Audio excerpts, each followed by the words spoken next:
నమస్తే K24 news. మాజీ MLA Rasamayi Balakishan ఇంటిపై దాడి చేసిన కాంగ్రెస్ నాయకులను వెంటనే అరెస్ట్ చేయాలని టీఆర్ఎస్ నేతలు డిమాండ్ చేశారు. శుక్రవారం రోజున బెజ్జంకి మండలం గుండారం గ్రామంలోని రసమై బాలకిషన్ ఇంటిపై కాంగ్రెస్ నాయకులు దాడి చేసినట్లు టీఆర్ఎస్ నాయకులు ఆరోపించారు. ఆదివారం మీడియాతో మాట్లాడిన టీఆర్ఎస్ నాయకులు కవ్వంపల్లి అనుచరులు ఇప్పటికే 3 సార్లు రసమై ఇంటిపై దాడి చేశారని, అయినా పోలీసులు నిర్లక్ష్యం వ్యవహరిస్తున్నారని విమర్శించారు. దాడికి పాల్పడిన కాంగ్రెస్ నేతలను వెంటనే అరెస్ట్ చేయాలని, అలాగే కవ్వంపల్లి సత్యనారాయణ రసమై బాలకిషన్కు క్షమాపణ చెప్పాలని టీఆర్ఎస్ నాయకులు డిమాండ్ చేశారు. ప్రెస్ మిత్రులకు అందరికీ పేరు పేరున నా నమస్కారాలు తెలియజేసుకుంటున్నాను. వాస్తవంగా చెప్పాలంటే మొన్న మన డాక్టర్ రసమై గారి ఇంటిపై దాడి చేసిన గుండాలను వెంటనే శిక్షించాలని నేను ఈ సభాముఖంగా తెలియజేసుకుంటున్నాను. వాస్తవంగా జరిగింది ఒక మహిళల కాంగ్రెస్ పార్టీ మేము మహిళలకు పెద్దపీట వేస్తున్నాం అంటారు. అక్కడ మహిళలను కూడా చూడకుండా విచక్షణ రహితంగా రాళ్లతోటి దాడి చేసిండ్రు ఈ కాంగ్రెస్ గుండాలు. తప్పకుండా ఇప్పుడు పోలీస్ అధికారులు ఏం చేస్తున్నారు?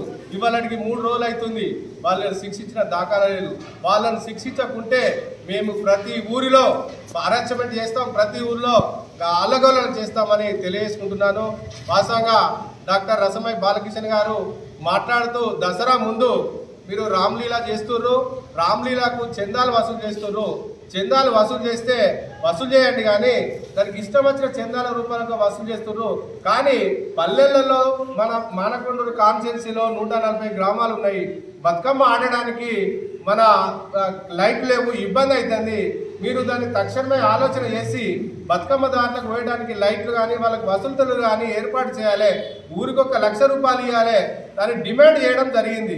మీరు దాని గురించి రామ్లీలా గురించి పైసలు అవసరం ఉన్నట్టయితే నేను డబ్బులు ఇస్తా, నా చెక్కు రాసిస్తా, మీరు రామ్లీలా చేసుకోర్రి. కానీ ప్రతి విలేజ్కి మాత్రము 1 లక్ష రూపాయల చొప్పున మీరు విరాళం ఇస్తారో, మీరు ప్రభుత్వ నిధులను ఇస్తారో ఏదో చేస్తారు, కానీ మన ప్రజలకు మాత్రము అసౌకర్యం లేకుండా సౌకర్యం కల్పించాలని మాట్లాడితే గౌరవ ఎమ్మెల్యే డాక్టర్ కవ్వంపల్లి సత్యనారాయణ గారు మాట్లాడుతూ పాత్రికా మిత్రుల సాక్షిగా ఇష్టం వచ్చినట్టు పాత్రికలను కూడా అవమానపరిచే విధంగా మాట్లాడినావు. ఇది నీకు ఎంతవరకు నీ సభ్యత గదేనా, నీ సంస్కారం గదేనా అని మేము అడుగుతున్నాము. ఎందుకయ్యా మీరు ప్రభుత్వంలో ఉన్నారు, ప్రజలకు సేవ చేయండి, కానీ దాడులు చేసినది ఇది కరెక్ట్ కాదు. మేము కూడా దాడి చేయాలంటే మేము కూడా ఇష్టం వచ్చినట్టు చేసే సత్తా మా దగ్గర ఉన్నది, మా దగ్గర బలగం ఉన్నది, బలం ఉన్నది, అంతా ఉన్నది. మీరు అధికారం చూసి ముత్తురు తప్ప మీకు ఏం జరిగే ప్రసక్తి లేదు. ఇంకో విషయం చెప్తాను, పాపం అన్న లేని సమయంలో వచ్చిర్రు, మీరు ఇంటి మీద దాడి చేయడానికి దాడి చేసిర్రు. కానీ మేము ఆ రోజు ఉన్నట్టయితే మీ ఈపులు ఈమానం పోగు బిడ్డ, మీరు వాపును చూసి వీపు అనుకుంటారు, కానీ అది తగదు.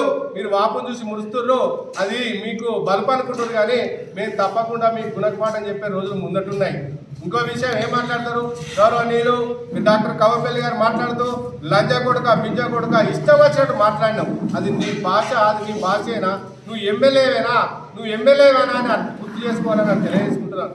ఆయన ఆ మాటలకు విచక్షణ రహితంగా తల్లిని కూడా లెక్క చేయకుండా ఇష్టం వచ్చినట్టు మాట్లాడి అన్ని బీదవా ఇది అది చిల్లర మాట, ఆ మాటలు మాకు సంస్కారం కాదు, మేము మాట్లాడదలుచుకోలేదు. రానున్న రోజుల్లో మీకు ఏ ఊళ్ళో తిరిగినా మేము తప్పకుండా మీకు గుణపాఠం చెప్తాం, ప్రతి విలేజ్లో అడ్డుకుంటాం, మేము అడ్డుకునే తీరుతామని తెలియజేసుకుంటున్నాను. మీరు బహిరంగ క్షమాపణ చెప్పాలి రసమై బాలకిషన్. ఎందుకోసం అంటే అక్కడ మహిళలు పనికొచ్చిన మహిళల మీద రాళ్ల దాడి చేసిర్రు గుండాలారా. మీకు బుద్ధులు లేవు, సిగ్గులు లేవు. మీరు మంచి మనుషులు అయితే, మీరు మంచి కార్యకర్తలు అయితే అసొంటి విచక్షణ అయితే పని చేయరు. అని ఏం చేసిరా? మీరు రాండ్రి, దమ్ముంటే రాని చూసుకుందాం, డేట్ పెట్టుర్రి. మీరు మాజీ ఎమ్మెల్యే గారు లేని రోజు చూసి మీరు ఇంటికి దాడి వచ్చిర్రు. మీరు పిరికి పందలని సభాముఖంగా మేము తెలియజేసుకుంటున్నాం. ఎందుకోసం అంటే మనిషి ఉన్నప్పుడు రావాలి, అంటే దియానాలే, టైం పెట్టు చూసుకుందాం, ఏ టైం అయితే ఆ టైం. కానీ నువ్వు మా గౌరవ మాజీ ఎమ్మెల్యే గారు లేట్ టైంలో వచ్చి మీరు ఇంటిపై దాడి చేయడం ఇది ఎంతవరకు సమంజసం అని మేము తెలియజేసుకుంటున్నాం. ఇప్పటికీ 3 రోజులు గడుస్తుంది, ఇప్పటికీ వాళ్ళని అరెస్ట్ చేసే దాఖలా లేవు. మీరు అధికార పార్టీ అనా? వీళ్ళను అరెస్ట్ చేయడం లేదు. ఇప్పటి వరకు వాళ్ళు ఎంక్వైరీ లేదు, ఏది లేదు.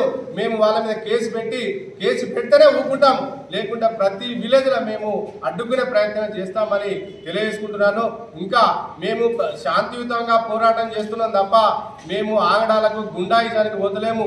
మీ కాంగ్రెస్ వాళ్ళు విచ్చలవిడిగా దందాలు చేస్తున్నారు. మేము అది బయట పెట్టే రోజులు ముందటొస్తాయి. మీరు ఏం పని చేస్తారా? 22 సంవత్సరాలు పూర్తవుతున్నా ఒక్క పని చేసిన దాఖలా లేవు. మేము బీఆర్ఎస్ ప్రభుత్వంలో చేసే పనులు ఉన్నాయి తప్ప మీరు ప్రజలకు ఒరగబెట్టింది ఏం లేదని నేను తెలియజేసుకుంటున్నాను. ప్రజలకు న్యాయం చేయండి. మీకు అవకాశం వచ్చింది కాబట్టి ప్రజలకు న్యాయం చేయండి, అభివృద్ధి చేయండి.